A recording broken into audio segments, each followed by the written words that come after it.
So my dad used to call me, okay. So my biological dad used to call me nigga. You know what I'm saying? And I felt some type of way about that.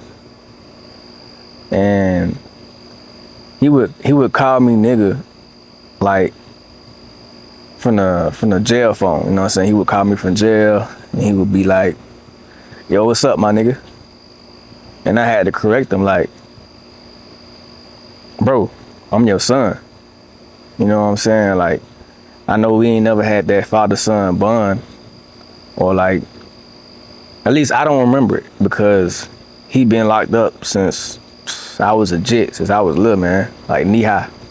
So I think I remember as far as like 5, 6 years old, maybe. I remember I used to get dropped off at his crib and stuff like that when I was younger, but that's about it. That's as far back my memory go with him. But I guess a couple years ago, you know what I'm saying, he would call me and try to, I guess, rekindle that fire that we could have had or whatever. I don't know. I mean, I couldn't tell you what was going through his mind, but yeah, he would say, what's up, my nigga? Or my nigga this, my nigga that. Man, I had to tell him, like, bro, like, I'm not your nigga, man. I'm your son. Like, that shit made me feel uncomfortable. So, and he always be like, oh shit, my bad, my nigga, my bad, son. And then he like, man, why you acting like that? I'm like, cuz, man, like, I know we don't talk, we don't communicate, you know what I'm saying? I don't know you, you don't know me for real. But if you're gonna try to rekindle something with me, at least, you know what I'm saying, start off right, you know what I'm saying? Don't be calling me talking about, you remember this, you remember that. I don't, bro. I'm 30 years old now, I don't remember nothing. You remember all that stuff because you was grown. I had a kid brain. My brain wasn't even fully developed yet. So you can't sit here and say, do I remember this and that? Because I don't. And like, I really look at that when he would talk to me like that. I was like, I would never want to make my sons feel like they my nigga. You know what I'm saying? Like, it takes a lot. It takes a lot to be a father. It takes a lot to be a daddy. So I want my sons to know that, like, I'm your daddy first. I'm your father first before I become your friend or somebody that you can vent to and all that. I'm here to develop you as a young man. I'm here to build you up and make sure that you go out here in this world and be an upstanding citizen. You know what I'm saying? I'm here to make sure that you, or to make sure y'all be triumph. You know what I'm saying? Like, be somebody in this life. Like, I don't want y'all thinking that, oh, my daddy cool. You know what I'm saying? He be saying I'm his nigga. Nah, man, you my son. Cause a lot of kids today, they never been called son. They been called nigga, punk, like just all kind of disrespectful stuff. You know what I'm saying? Like, they never got the chance to be called son, or never had the chance to say daddy, or that's my father. And I was one of those, you know what I'm saying? But I did have a stepdad. So salute to him, man, because he made me into the man I am today. Along with the help of my mother, my uncle, you know what I'm saying? Everybody in my family that contributed to who I am today.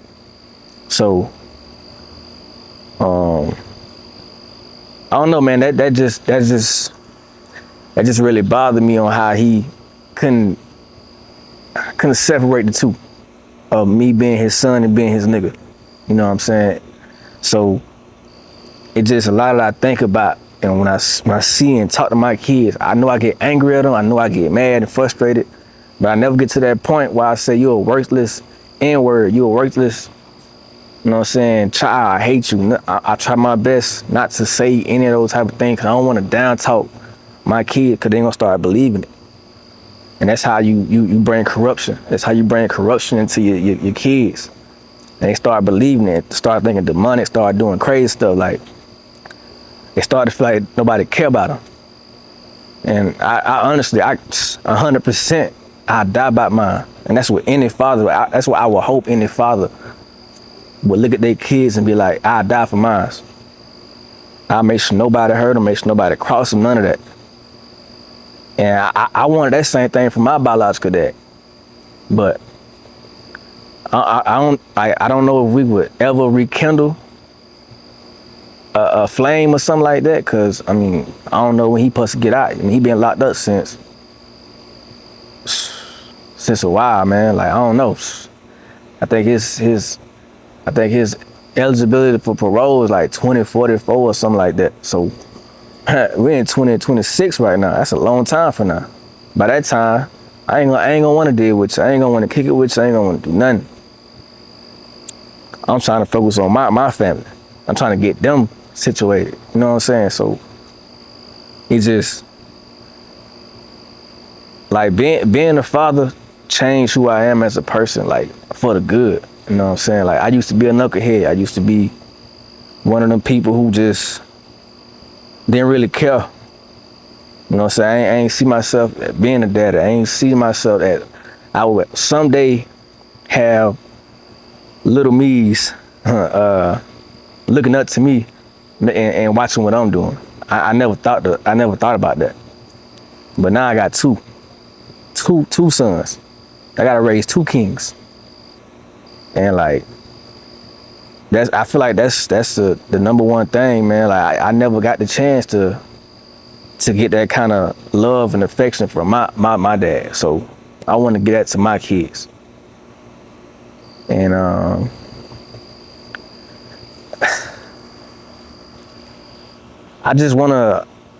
wanna become a better man. You know what I'm saying? Like, I think one time we had a conversation with my daddy. Like, he tried to tell me how to be a man, and I'm like, you trying to tell me how to be a man? You weren't even in my life. You know what I'm saying? So like, how you gonna teach me how to raise kids or raise young men when you didn't raise me? Like, and that junk crazy, man. Cause like, how that work? I just like you saying, I ain't got no example right now, but it just don't work like that. It don't work like that at all, man. Like, being present is what gets through a young boy's mind. Being present in the moment. You know what I'm saying? It's not about like, oh, I'm gonna go do this big. When I come out, I'm gonna make sure you straight. Nah, I want you here. I need you here. My kids, they need me here. And I know they want me here. They don't want to see me go away for a couple months, couple years, and so, when daddy come back, he got us. I got y'all now. You know what I'm saying? I got y'all right now.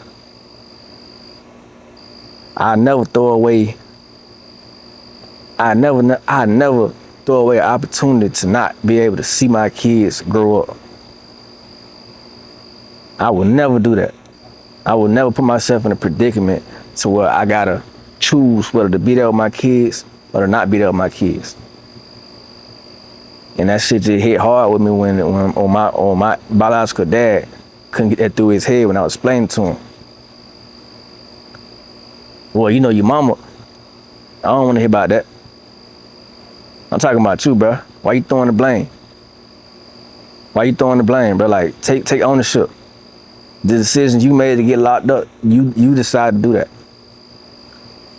You know what I'm saying? So the shit just hit hard for me when I see other men make kids but don't raise the kids. Making kids don't make you a man. Raising them do. You show them right from wrong. You show them how to ride a bike. You show them how to swing the baseball bat. You show them how to throw the football, how to dribble the basketball, how to shoot it, how to cut the grass. Manly things. How to wash the car, clean your shoes out with a toothbrush. You know what I'm saying? The basics. How to open doors for females, for young ladies. How to, yes sir, no ma'am, have manners. all that come from a father teacher. You know what I'm saying? Shout out to the single mamas though, cause at once upon a time, my mama, she was the single mother, and she did what she had to do, whoop my ass when she needed to, but you know what I'm saying, I got right, and eventually my stepfather came into my life, but it upsets me when I see fathers or daddies so quick to lead their kids' lives, man. I be like, dang, bro, you made a life, now you running from the responsibilities. Why do that? Why bring a kid into this world and you running from the responsibilities? Stay there and man up. I don't care. Oh man, that was just a one night type of thing. Okay, that one night turned into your small blessing. Be there for your blessing. Don't shy away from the responsibility, cause like, nah, I ain't really want to be with Shawty. I ain't really, you know what I'm saying? That was just a one like little fun type of thing. Nah, bro, you made it. Be there for it. It's just a thing. Hey, people love to co-parent now. People love to co-parent. Hey, make sure you show up for them. Cause when you don't show up for them, the streets do. The world do. They start teaching them things that you don't even want them to learn. Like, you gotta really be there for them. The kids, man, you gotta be there for them. Especially, nah, I can't say that. I was gonna say especially for the young boys, but the young women too. But yeah, man, like that's all, man. I feel like getting it off my chest. You know what I'm saying? Like, just telling y'all what it is when it comes to my kids, my boys. So, hey, I appreciate y'all for listening to what I got to say though. Just stay tuned for more. Cause like I'm really an open book, and I just wanna, like, you know what I'm saying, get what I'm feeling out there sometime, and get like, and if somebody else going through the same thing, they can hear my story and be like, oh, I wanna come out too. I wanna, you know what I'm saying, yeah. I had nothing to say, but y'all get the picture though.